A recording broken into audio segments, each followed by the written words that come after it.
What was your first gig? Tell us about your very first gig. I don't understand you came back to Wilmington and played at a place called Barn. Is that one of your first gigs? No, when I graduated from Williston High School and went back to Philadelphia, I used to come down in the fall and go to school and back to Philly in the summertime. And I was in a band, a couple of bands around Philly, playing as soon as I got out of high school. But in high school, when I got my saxophone, I was playing for the football games. That's why I'm still crazy about watching the big guys play. But the bands in Philly, I was in a couple bands. And one of them, we got a bus. We put together and got an old school bus and came down south here to do some gigs. And that's when we came to the place in Wilmington called the Barn. You told me you met someone there that you would meet later on in life. You met a lot of people in Wilmington at the Barn.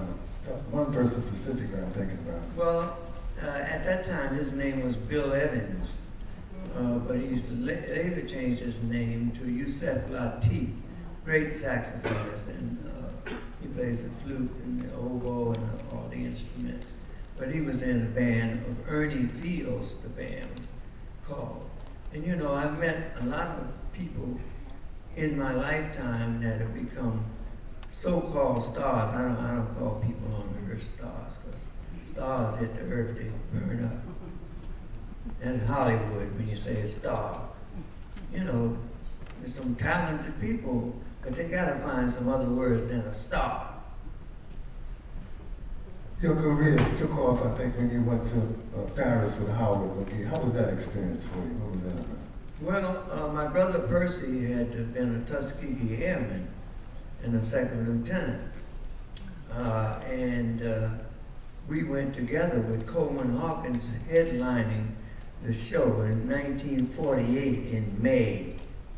I think I was 20, something like that. And I had never flown. It was my first time on the airplane. I was scared to death. But my brother was cool. He was second lieutenant just out of Tuskegee. I said, "First, that engine looked like it's on fire." "No, James, everything's cool. Everything's cool." Because they had a Constellation plane was a jet prop. It still had the propellers. And it took us 17, 18 hours to get to Paris. We had to stop in Gander, Newfoundland. We had to stop in Shannon, Ireland, and get out of the plane and then refuel and all that. So all this is prehistoric to some of the young people in here. But some people in here will know what I'm talking about, having lived through that era. I'm 84 now, I'll be 85 in October.